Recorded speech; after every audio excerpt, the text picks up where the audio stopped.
ನಮಸ್ಕಾರ ವೀಕ್ಷಕರೇ, ಗಡಿಯಲ್ಲಿ ಮತ್ತೊಮ್ಮೆ ಯುದ್ಧದ ಕಾರಮೋಡ ಕವಿದಿದೆಯಾ? ಭಾರತದ ಸೇನೆ ನಡೆಸಿದ ಒಂದು ರಹಸ್ಯ ಕಾರ್ಯಾಚರಣೆ ಪಾಕಿಸ್ತಾನದ ನಿದ್ದೆಗೆಡಿಸಿದೆಯಾ? ಹೌದು, ಈಗ ಪಾಕಿಸ್ತಾನದ ರಾವಲ್ಪಿಂಡಿಯಲ್ಲಿರುವ ಸೇನಾ ಕಚೇರಿಯಿಂದ ಹಿಡಿದು ಇಸ್ಲಾಮಾಬಾದ್ನ ಪ್ರಧಾನಮಂತ್ರಿ ನಿವಾಸದವರೆಗೂ ನಡುಕ ಶುರುವಾಗಿದೆ. ಇದಕ್ಕೆ ಕಾರಣ ಭಾರತದ ಆಪರೇಷನ್ ಸಿಂಧೂರ. ಭಾರತದ ಈ ಕಾರ್ಯಾಚರಣೆಯ ಏಟು ಎಷ್ಟರ ಮಟ್ಟಿಗೆ ಬಿದ್ದಿದೆ ಅಂದರೆ, ಈಗ ಪಾಕಿಸ್ತಾನ ಆಕ್ರಮಿತ ಕಾಶ್ಮೀರದ ಗಡಿಯಲ್ಲಿ ಹಕ್ಕಿ ಹಾರಿದ್ರೂ ಪಾಕ್ ಸೈನಿಕರು ಬೆಚ್ಚಿ ಬೀಳುತ್ತಿದ್ದಾರೆ. ರಾವಲ್ಪಿಂಡಿ, ಕೊಟ್ಲಿ ಮತ್ತು ಬಿಂಭರ್ ವಲಯದಲ್ಲಿ ಪಾಕಿಸ್ತಾನ ರಾತ್ರೋರಾತ್ರಿ ತನ್ನ ರಕ್ಷಣಾ ವ್ಯವಸ್ಥೆಯನ್ನ ಬಲಪಡಿಸಿಕೊಂಡಿದೆ. ತಿನ್ನೋಕೆ ಅನ್ನ ಇಲ್ಲದಿದ್ರೂ, ಪ್ರಜೆಗಳು ಹಿಟ್ಟಿಗಾಗಿ ಪರದಾಡ್ತಾ ಇದ್ರು, ಪಾಕಿಸ್ತಾನ ಸಾಲ ಮಾಡಿ ಗಡಿಯಲ್ಲಿ ಡ್ರೋನ್ ವಿರೋಧಿ ವ್ಯವಸ್ಥೆಗಳನ್ನು ಅಳವಡಿಸಿಕೊಳ್ತಾ ಆಗಿದೆ. ಹಾಗಾದ್ರೆ ಬಾಂಗ್ಲಾದೇಶ ಮತ್ತು ಭಾರತದ ನಡುವೆ ನಡೀತಾ ಇರುವ ಈ ಡಿಸ್ಪ್ಯೂಟ್ ಮಧ್ಯೆ ಪಾಕಿಸ್ತಾನ ಯಾಕೆ ಇಂತಹ ನಿರ್ಧಾರ ತೆಗೆದುಕೊಂಡಿದೆ? ದಿಢೀರನೆ ಗಡಿಯಲ್ಲಿ ಯಾಕೆ ಸೈನಿಕರನ್ನ ನಿಯೋಜನೆ ಮಾಡಿದೆ? ಪಾಕಿಸ್ತಾನಕ್ಕೆ ಭಾರತದ ಮೇಲೆ ಯಾಕಿಷ್ಟು ಭಯ? ಸಾಲದ ಸುಳ್ಳಿಯಲ್ಲಿ ಸಿಲುಕಿರುವ ದೇಶವೊಂದು ಮತ್ತೆ ಭಾರತದ ಜೊತೆಗೆ ಕಾಲು ಕೆರೆದು ಜಗಳಕ್ಕೆ ಬರ್ತಾ ಇರೋದಾದ್ರೂ ಯಾಕೆ? ಇವತ್ತಿನ ಈ ಎಪಿಸೋಡ್ನಲ್ಲಿ ಈ ಎಲ್ಲ ಪ್ರಶ್ನೆಗಳಿಗೆ ಉತ್ತರವನ್ನ ಕೊಡ್ತೀವಿ. ಆದರೆ ಅದಕ್ಕಿಂತ ಮುಂಚೆ, ಪಾಕಿಸ್ತಾನಕ್ಕೆ ಇನ್ನೂ ಬುದ್ಧಿ ಬಂದಿಲ್ಲವಾ? ಭಾರತದ ವಿರುದ್ಧ ಮತ್ತೆ ಪಾಕಿಸ್ತಾನ ಯುದ್ಧ ಮಾಡೋದಕ್ಕೆ ಸರ್ವಸನ್ನದ್ಧವಾಗ್ತಾ ಇದೆಯಾ? ಆದರೆ ಏನೇ ಮಾಡಿದ್ರೂ ಪಾಕಿಸ್ತಾನ ಭಾರತದ ಒಂದು ಕೂದಲು ಕೂಡ ಕಿತ್ಕೊಳ್ಳೋದಕ್ಕಾಗೋದಿಲ್ಲ. ಇದರ ಬಗ್ಗೆ ನಿಮಗೇನು ಅನಿಸುತ್ತೆ? ಪ್ರಧಾನಿ ನರೇಂದ್ರ ಮೋದಿ ಅವರು ಕೊಟ್ಟಂತಹ ಸರ್ಜಿಕಲ್ ಸ್ಟ್ರೋಕ್, ವ್ಯಾಪಾರ, ಆರ್ಥಿಕ, ಎಕನಾಮಿಕ್ಸ್ ಯಾವುದಕ್ಕೆ ಬಗ್ಗದ ಈ ಪಾಕಿಗಳಿಗೆ ಇನ್ನೆಂತ ಸ್ಟ್ರೋಕ್ ಕೊಡಬೇಕು, ಬುದ್ಧಿ ಕಲಿಸಬೇಕಂತಂದ್ರೆ ಏನ್ ಮಾಡಬೇಕು? ಕಮೆಂಟ್ ಮೂಲಕ ತಿಳಿಸಿ. ಬನ್ನಿ ವಿಡಿಯೋವನ್ನ ಶುರು ಮಾಡೋಣ. ವೀಕ್ಷಕರೇ, ಮೊದಲಿಗೆ ಗಡಿಯಲ್ಲಿ ಏನಾಗ್ತಾ ಇದೆ ಅನ್ನೋದನ್ನ ತೋರಿಸ್ತೀವಿ ನೋಡಿ. ನಿಮಗೆಲ್ಲ ಗೊತ್ತಿರೋ ಹಾಗೆ ಪಾಕ್ ಆಕ್ರಮಿತ ಕಾಶ್ಮೀರ ಅಥವಾ POK ಯಾವಾಗಲೂ ಉದ್ವಿಗ್ನತೆಯಿಂದ ಕೂಡಿರುವ ಪ್ರದೇಶ. ಆದರೆ ಕಳೆದ ಕೆಲವು ದಿನಗಳಿಂದ ಅಲ್ಲಿನ ಚಿತ್ರಣವೇ ಬದಲಾಗಿದೆ. ಗುಪ್ತಚರ ವರದಿಗಳ ಪ್ರಕಾರ ಪಾಕಿಸ್ತಾನ ಸೇನೆ ರಾವಲ್ಪಿಂಡಿ, ಕೊಟ್ಲಿ ಮತ್ತು ಬಿಂಭರ್ ಸೆಕ್ಟರ್ಗಳಲ್ಲಿ ಬರೋಬ್ಬರಿ 30ಕ್ಕೂ ಹೆಚ್ಚು ಆಂಟಿ ಡ್ರೋನ್ ಸಿಸ್ಟಮ್ಗಳನ್ನು ಅಥವಾ ಡ್ರೋನ್ ವಿರೋಧಿ ಘಟಕಗಳನ್ನು ನಿಯೋಜನೆ ಮಾಡಿದೆ. ಸಾಮಾನ್ಯವಾಗಿ ಗಡಿಯಲ್ಲಿ ಸೈನಿಕರನ್ನ ಹೆಚ್ಚಿಸೋದು ವಾಡಿಕೆ, ಆದರೆ ಈ ಬಾರಿ ಪಾಕಿಸ್ತಾನ ಆಕಾಶದ ಕಡೆ ನೋಡ್ತಾ ಇದೆ. ಯಾಕಂದ್ರೆ ಅವರಿಗೆ ಭಾರತದ ಸರ್ವೆಲೆನ್ಸ್ ಟೆಕ್ನಾಲಜಿ ಅಥವಾ ಕಣ್ಗಾವಲು ಟೆಕ್ನಾಲಜಿಯ ಬಗ್ಗೆ ಚೆನ್ನಾಗಿ ಗೊತ್ತಾಗಿದೆ. ಭಾರತದ ಹೈಟೆಕ್ ಡ್ರೋನ್ಗಳು ಪಾಕಿಸ್ತಾನದ ಬಂಕರ್ಗಳ ಒಳಗಡೆ ಏನಾಗ್ತಾ ಇದೆ ಅನ್ನೋದನ್ನ ಕರಾರುವಕ್ಕಾಗಿ ಸೆರೆ ಹಿಡಿಯಬಲ್ಲವು. ಆಪರೇಷನ್ ಸಿಂಧೂರದ ನಂತರ ಪಾಕಿಸ್ತಾನಕ್ಕೆ ಒಂದು ವಿಷಯ ಸ್ಪಷ್ಟವಾಗಿದೆ. ಭಾರತದ ಸೈನಿಕರು ಗಡಿ ದಾಟಿ ಬರಬೇಕಿಲ್ಲ. ಭಾರತದ ತಂತ್ರಜ್ಞಾನವೇ ಪಾಕಿಸ್ತಾನದ ಒಳಗೆ ಹೋಗಿ ಕೆಲಸ ಮುಗಿಸಿ ಬರಬಲ್ಲದು. ಈ ಭಯದಿಂದಲೇ ಚೀನಾ ಮತ್ತು ಟರ್ಕಿಯಿಂದ ಸಾಲದ ರೂಪದಲ್ಲಿ ಪಡೆದ ಅಥವಾ ದುಬಾರಿ ಬೆಲೆ ಕೊಟ್ಟು ತಂದ ಈ ಡ್ರೋನ್ ಜಾಮರ್ಗಳನ್ನು ಗಡಿಯಲ್ಲಿ ಅಳವಡಿಸಲಾಗಿದೆ. ಇದರ ಉದ್ದೇಶ ಸ್ಪಷ್ಟ: ಭಾರತದ ಯಾವುದೇ ಡ್ರೋನ್ ಗಡಿ ದಾಟಿ ಬಂದರೆ ಅದನ್ನು ಹೊಡೆದುರುಳಿಸೋದು. ಆದರೆ ಇಲ್ಲಿ ತಮಾಷೆಯ ವಿಷಯ ಏನಂತಂದ್ರೆ, ಪಾಕಿಸ್ತಾನದ ಬಳಿ ಇರುವ ರಡಾರ್ಗಳು ಭಾರತದ ಅತ್ಯಾಧುನಿಕ ಸ್ಟೆಲ್ತ್ ಡ್ರೋನ್ಗಳನ್ನು ಪತ್ತೆ ಹಚ್ಚುವಲ್ಲಿ ಎಷ್ಟರ ಮಟ್ಟಿಗೆ ಯಶಸ್ವಿ ಆಗ್ತವೆ ಅನ್ನೋದು ಸ್ವತಃ ಪಾಕ್ ಸೇನಾ ಮುಖ್ಯಸ್ಥರಿಗೂ ಕೂಡ ಗೊತ್ತಿಲ್ಲ. ಆದರೂ ಭಯ ಅನ್ನೋದು ಎಷ್ಟರ ಮಟ್ಟಿಗೆ ಆವರಿಸಿಕೊಂಡಿದೆ ಎಂದರೆ, ಇರುವ ಅಷ್ಟು ಹಣವನ್ನ ಸುರಿದು ಈ ವ್ಯವಸ್ಥೆಯನ್ನ ನಿಲ್ಲಿಸಿದ್ದಾರೆ. ಈಗ ವಿಷಯದ ಇನ್ನೊಂದು ಆಯಾಮವನ್ನ ನೋಡ್ತಾ ಹೋಗೋದಾದರೆ, ಪಾಕಿಸ್ತಾನದ ಇಂದಿನ ಆರ್ಥಿಕ ಪರಿಸ್ಥಿತಿ ಪ್ರಪಂಚಕ್ಕೆ ಗೊತ್ತಿಲ್ಲದ ವಿಷಯ ಏನಲ್ಲ. ಅಂತಾರಾಷ್ಟ್ರೀಯ ಹಣಕಾಸು ಸಂಸ್ಥೆ IMF ಮುಂದೆ ಸಾಲಕ್ಕಾಗಿ ತಟ್ಟೆ ಹಿಡಿದು ನಿಂತಿರೋ ದೇಶ ಇದು. ಪಾಕಿಸ್ತಾನದ ಸಾಮಾನ್ಯ ಪ್ರಜೆ 1 ಲೀಟರ್ ಪೆಟ್ರೋಲ್ಗೆ, 1 kg ಹಿಟ್ಟಿಗೆ ಅಷ್ಟೇ ಯಾಕೆ ಕರೆಂಟ್ ಬಿಲ್ ಕಟ್ಟೋಕ್ಕೂ ಕೂಡ ಪರದಾಡ್ತಾ ಇದ್ದಾನೆ. ರೂಪಾಯಿ ಮೌಲ್ಯ ಪಾತಾಳಕ್ಕೆ ಕುಸಿದು ಬಿಟ್ಟಿದೆ. ವಿದೇಶಿ ವಿನಿಮಯ ಸಂಗ್ರಹ ಖಾಲಿಯಾಗುವ ಹಂತದಲ್ಲಿದೆ. ಇಂಥ ಪರಿಸ್ಥಿತಿಯಲ್ಲಿ ಯಾವುದೇ ದೇಶ ಏನ್ ಮಾಡುತ್ತೆ? ತನ್ನ ಆರ್ಥಿಕತೆಯನ್ನ ಸುಧಾರಿಸಲು ಗಮನ ಕೊಡುತ್ತೆ. ಶಿಕ್ಷಣ, ಆರೋಗ್ಯ, ಉದ್ಯೋಗಕ್ಕೆ ಹಣ ಮೀಸಲಿಡುತ್ತೆ. ಆದರೆ ಪಾಕಿಸ್ತಾನ ಏನ್ ಮಾಡ್ತಾ ಇದೆ? ಅದು ಸಾಲ ಮಾಡಿಯಾದ್ರೂ ಶಸ್ತ್ರಾಸ್ತ್ರಗಳನ್ನು ಖರೀದಿಸ್ತಾ ಇದೆ.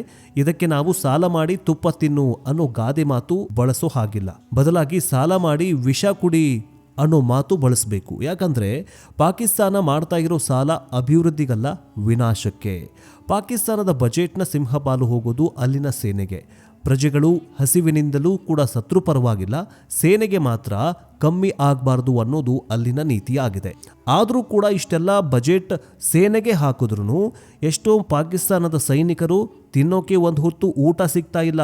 ಸೈನ್ಯದಲ್ಲಿ ಇರುವಂತಹ ಸೈನಿಕರಿಗೆ ಒಂದು ಹೊತ್ತು ಊಟ ಹಾಕುವಂತಹ ಗತಿ ಅಥವಾ ಒಂದು ಹೊತ್ತು ಊಟನೂ ಕೂಡ ಸಿಗ್ತಿಲ್ಲ ಅಂತ ಅದೆಷ್ಟೋ ಸೈನಿಕರು, ಪಾಕಿಸ್ತಾನ ಸೈನಿಕರು ಸೈನ್ಯದಿಂದ ಅಥವಾ ಆರ್ಮಿಯಿಂದ ಹೊರಗಡೆ ಬಂದು ಸಾಮಾನ್ಯ ಜೀವನ ಮಾಡ್ತಾ ಇದ್ದಾರಂತೆ. ಭಿಕ್ಷೆ ಬೇಡಿ ತಿನ್ನೋಣ, ಆದರೆ ಸೈನ್ಯಕ್ಕೆ ಹೋಗೋದು ಬೇಡ ಅನ್ನುವಂತಹ ಮನಸ್ಥಿತಿಗೆ ಪಾಕಿಸ್ತಾನದ ಸೈನಿಕರು ಬಂದಿದ್ದಾರಂತೆ. ಸೈನಿಕರಿಗೆ ಒಂದು ಹೊತ್ತು ಊಟಕ್ಕೆ ಹಾಕುವಷ್ಟು ಗತಿ ಇಲ್ಲದಂತಹ ಈ ಶಹಬಾಜ್ ಶರೀಫ್ ಮತ್ತು ಸೇನಾ ಮುಖ್ಯಸ್ಥ ಆಸಿಮ್ ಮುನೀರ್ ಭಾರತದ ವಿರುದ್ಧ ಯುದ್ಧಕ್ಕೆ ಇಳಿದಿದ್ದಾನೆ. ಈಗ ಗಡಿಯಲ್ಲಿ ಅಳವಡಿಸಿರುವಂತಹ ಈ 30 ಡ್ರೋನ್ ವಿರೋಧಿ ಘಟಕಗಳ ಬೆಲೆ ಎಷ್ಟು ಗೊತ್ತಾ? ಕೋಟ್ಯಾಂತರ ರೂಪಾಯಿಗಳು. ಈ ಹಣದಲ್ಲಿ ಅಲ್ಲಿನ ಎಷ್ಟೋ ಹಳ್ಳಿಗಳಿಗೆ ಊಟ ಹಾಕಬಹುದಾಗಿತ್ತು, ಶಾಲೆಗಳನ್ನು ಕಟ್ಟಿಸಬಹುದಾಗಿತ್ತು. ಶಾಲೆಗಳನ್ನು ಕಟ್ಟಿಸೋದು ಬಿಡಿ, ಶಾಲೆಯ ಮಕ್ಕಳಿಗೆ ಒಂದು ಹೊತ್ತು ಊಟನಾದರೂ ಹಾಕಬಹುದಾಗಿತ್ತು. ಆದರೆ ಪಾಕ್ ಪ್ರಧಾನಿ ಶಹಬಾಜ್ ಶರೀಫ್ ಮತ್ತು ಸೇನಾ ಮುಖ್ಯಸ್ಥ ಆಸಿಮ್ ಮುನೀರ್ಗೆ ಭಾರತದ ಮೇಲಿನ ದ್ವೇಷ ಮತ್ತು ಭಯ ತಮ್ಮ ಪ್ರಜೆಗಳ ಹಸಿವಿಗಿಂತ ದೊಡ್ಡದಾಗಿ ಕಾಣಿಸ್ತಾ ಇದೆ. ಅವರು ಸಾಲ ತರೋದು ಅಭಿವೃದ್ಧಿಯ ಹೆಸರಲ್ಲಿ, ಆದರೆ ಆ ಹಣ ಖರ್ಚಾಗೋದು ಗಡಿಯಲ್ಲಿ ಬಂಕರ್ ಕಟ್ಟೋದಕ್ಕಾಗಲಿ ಅಥವಾ ಕ್ಷಿಪಣಿ ಖರೀದಿಸೋದಕ್ಕೆ ಮತ್ತು ಭಯೋತ್ಪಾದಕರನ್ನು ಪೋಷಿಸೋದಕ್ಕೆ. ಪ್ರಪಂಚದ ಬೇರೆ ಯಾವ ದೇಶದಲ್ಲೂ ಇಂತಹ ವಿಚಿತ್ರ ಮತ್ತು ದುರಂತಮಯ ಸನ್ನಿವೇಶಗಳನ್ನು ನೋಡೋದಕ್ಕೆ ಸಿಗೋದಿಲ್ಲ. ಒನ್ನೆನೊಲ್ಲಿ ಪಾಕಿಸ್ತಾನದಲ್ಲಿ ಮಾತ್ರ ಸಿಗತ್ತೆ. ಸಾಲ ಮಾಡಿಯಾದರೂ ತುಪ್ಪ ತಿನ್ನು ಅಂತ ಹೇಳ್ತಾರಲ್ಲ, ಇಲ್ಲಿ ಸಾಲ ಮಾಡಿಯಾದರೂ ವಿಷ ಕುಡಿ ಅನ್ನುವಂತಹ ಪರಿಸ್ಥಿತಿಗೆ ಪಾಕಿಸ್ತಾನ ಬಂದಿದೆ. ಈಗ ಪ್ರಶ್ನೆ ಬರೋದು, ಪಾಕಿಸ್ತಾನದ ಸೇನಾ ಮುಖ್ಯಸ್ಥ ಆಸಿಮ್ ಮುನೀರ್ ಆಗಲಿ ಅಥವಾ ಅಲ್ಲಿನ ಪ್ರಧಾನಿಯೇ ಆಗಲಿ ಭಾರತದ ಹೆಸರು ಕೇಳಿದರೆ ಯಾಕೆ ಬೆಚ್ಚಿ ಬೀಳುತ್ತಿದ್ದಾರೆ? ಕೇವಲ ಆಪರೇಷನ್ ಸಿಂಧೂರ ಮಾತ್ರ ಇದಕ್ಕೆ ಕಾರಣವಾ? ಖಂಡಿತ ಇಲ್ಲ ವೀಕ್ಷಕರೇ. ಇದಕ್ಕೆ ಮುಖ್ಯ ಕಾರಣ ನ್ಯೂ ಇಂಡಿಯಾ ಅಥವಾ ನವಭಾರತದ ನೀತಿ.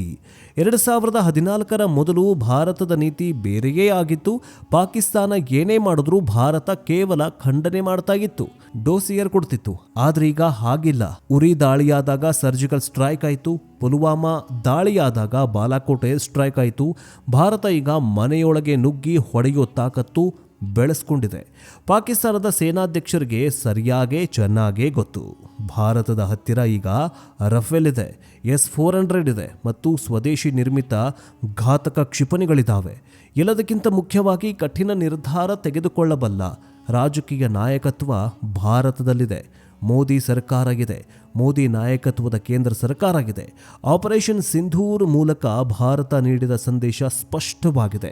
ನಿಮ್ಮ ಅಣು ಬಾಂಬ್ ಬೆದರಿಕೆಗೆ ನಾವು ಹೆದರೋದಿಲ್ಲ, ನಮ್ಮ ರಕ್ಷಣೆಗೆ ನಾವು ಯಾವ ಹಂತಕ್ಕೆ ಬೇಕಾದರೂ ಹೋಗ್ತೇವೆ ಅನ್ನುವಂತಹ ಸಂದೇಶವನ್ನು ಭಾರತ ಪಾಕಿಸ್ತಾನಕ್ಕೆ ಸ್ಪಷ್ಟವಾಗಿ ಕೊಟ್ಟಿದೆ. ಇನ್ನೊಂದು ಭಯಾನಕ ಸತ್ಯ ಏನಂದ್ರೆ, ಪಾಕಿಸ್ತಾನದ ಸೇನೆಗೆ ತನ್ನದೇ ದೇಶದ ಜನರ ಮೇಲೆ ಹಿಡಿತ ತಪ್ಪುತ್ತಾ ಇದೆ. ಬಲೂಚಿಸ್ತಾನದಲ್ಲಿ, ಖೈಬರ್ ಪಖ್ತೂನ್ಖ್ವಾದಲ್ಲಿ ಅಲ್ಲಿನ ಜನರೇ ಪಾಕ್ ಸೇನೆಯ ವಿರುದ್ಧ ತಿರುಗಿ ಬೀಳೆದಿದ್ದಾರೆ.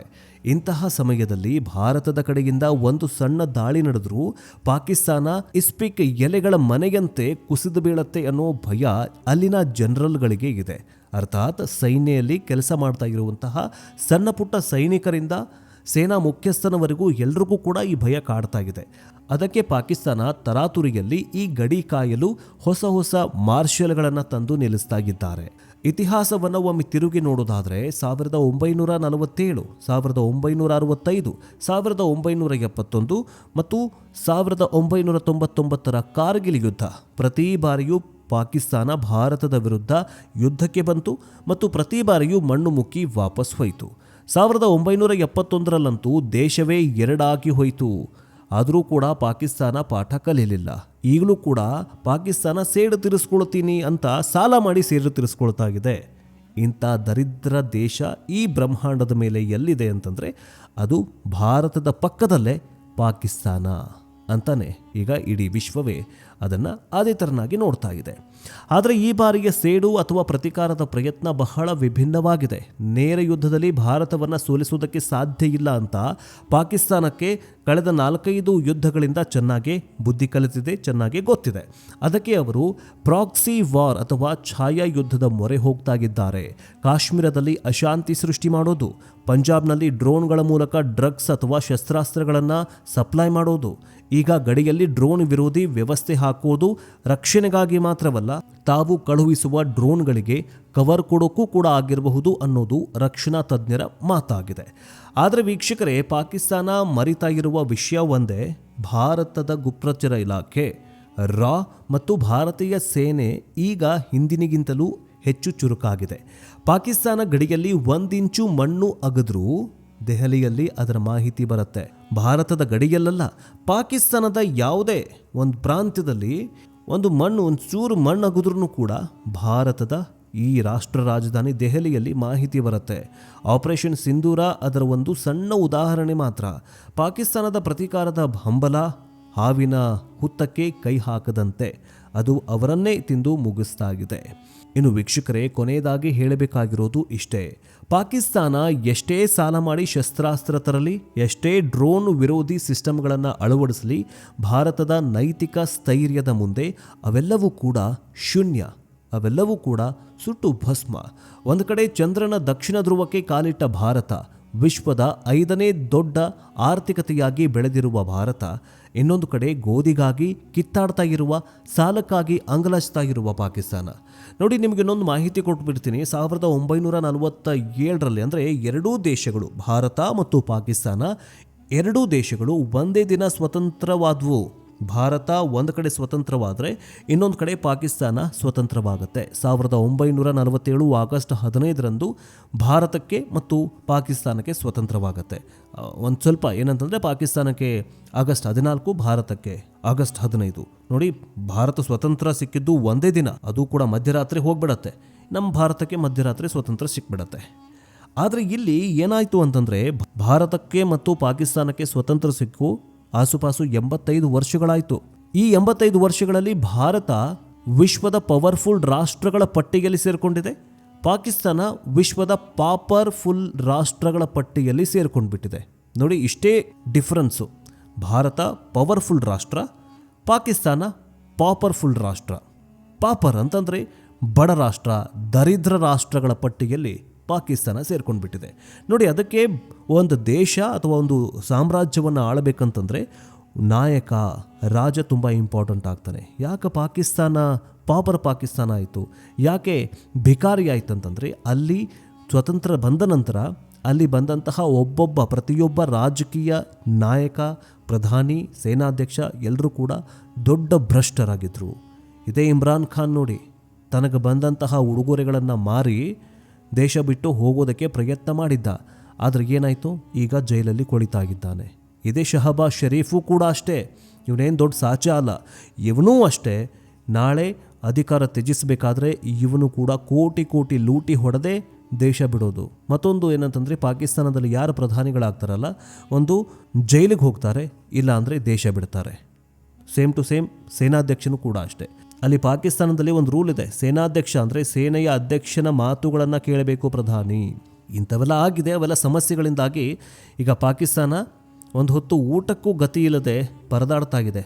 ದೊಡ್ಡ ರಾಜಕೀಯ ನಾಯಕರಲ್ಲ, ಭಿಕಾರಿಗೂ ಕೂಡ ಒಂದು ಹೊತ್ತು ಊಟ ಸಿಗ್ತಾ ಇಲ್ಲ. 4-5 ದಿನ, 1 ವಾರನೋ 2 ವಾರದ ನಂತರ ಜನ ಭಿಕಾರಿಗೂ ಕೂಡ ಭಿಕ್ಷೆ ಹಾಕೋಕ್ಕೂ ಕೂಡ ಜನರ ಹತ್ರ ದುಡ್ಡಿಲ್ಲ. ಈ ಹೋಲಿಕೆಗಳೇ ಹೇಳ್ತವೆ ಯಾರು ಗೆದ್ದಿದ್ದಾರೆ ಮತ್ತು ಯಾರು ಸೋತಿದ್ದಾರಂತ. ಆಪರೇಷನ್ ಸಿಂಧೂರ ಕೇವಲ ಒಂದು ಮಿಲಿಟರಿ ಕಾರ್ಯಾಚರಣೆಯಲ್ಲ, ಅದು ಭಾರತದ ಬದಲಾವಣೆಯ ರಕ್ಷಣಾ ನೀತಿಯ ಸಂಕೇತ. ರಾವಲ್ಪಿಂಡಿಯಲ್ಲಿ ಅಳವಡಿಸಲಾಗಿರುವ ಆ ಡ್ರೋನ್ ಜಾಮರ್ಗಳು ಪಾಕಿಸ್ತಾನದ ಭಯದ ಸಂಕೇತಗಳೇ ಹೊರತು ಅವರ ಬಲದ ಸಂಕೇತಗಳು ಅಲ್ಲ. ಗಡಿಯಲ್ಲಿ ನಮ್ಮ ಯೋಧರು ಜಾಗೃತರಾಗಿದ್ದಾರೆ, ದೇಶ ಸುರಕ್ಷಿತವಾಗಿದೆ. ದೇಶವನ್ನು ಆಳ್ತಾ ಇರುವ ಪ್ರಧಾನಿ ನರೇಂದ್ರ ಮೋದಿ ಹಗಲು ರಾತ್ರಿ ಎನ್ನದೆ ದೇಶವನ್ನು ರಕ್ಷಣೆ ಮಾಡ್ತಾ ಇದ್ದಾರೆ. ಪಾಕಿಸ್ತಾನದ ಕುತಂತ್ರಗಳು ಅವರ ಸಾಲದ ಹೊರೆಯಂತೆಯೇ ಅವರನ್ನು ಹೂತು ಹಾಕಲಿದೆ. ಈಗ ಪ್ರಧಾನಿ ನರೇಂದ್ರ ಮೋದಿಯವರು ತೆಗೆದುಕೊಂಡಂತಹ ನಿರ್ಧಾರಗಳು ಇನ್ನೂ ಪಾಕಿಸ್ತಾನದ ವಿರುದ್ಧ ಅಥವಾ ಪಾಕಿಸ್ತಾನಕ್ಕೆ ಇನ್ನೂ ಬುದ್ಧಿ ಬರಬೇಕಂತಂದ್ರೆ ಇನ್ನಷ್ಟು ಟಫ್ ರೂಲ್ಸ್ಗಳನ್ನು, ಕಠಿಣ ನಿಯಮಗಳನ್ನು ಜಾರಿಗೆ ತರಬೇಕಾ ಪ್ರಧಾನಿ ನರೇಂದ್ರ ಮೋದಿಯವರು? ಇನ್ನಷ್ಟು ಮನಸ್ಸು ಮಾಡಬೇಕಾ ಈ ಪಾಕಿಸ್ತಾನದ ಮೇಲೆ? ಏನನ್ನಿಸುತ್ತೆ ನಿಮಗೆ? ಕಮೆಂಟ್ ಮೂಲಕ ತಿಳಿಸಿ. ಈ ಮಾಹಿತಿ ಇಷ್ಟವಾದರೆ ದಯವಿಟ್ಟು ವಿಡಿಯೋಗೆ ಲೈಕ್ ಮಾಡಿ, ಜೊತೆಗೆ ಶೇರ್ ಮಾಡಿ. ನಮ್ಮ ಯೂಟ್ಯೂಬ್ ಚಾನಲನ್ನು ಬೇಗ ಸಬ್ಸ್ಕ್ರೈಬ್ ಮಾಡ್ಕೊಳ್ಳೋದನ್ನು ಮಾತ್ರ ಮರಿಬೇಡಿ. ಮುಂದಿನ ಅಪ್ಡೇಟ್ನೊಂದಿಗೆ ಬೇಗ ವಾಪಸ್ ಬರ್ತೀವಿ. ಜೈ ಹಿಂದ್, ಜೈ ಕರ್ನಾಟಕ, ವಂದೇ ಮಾತರಂ.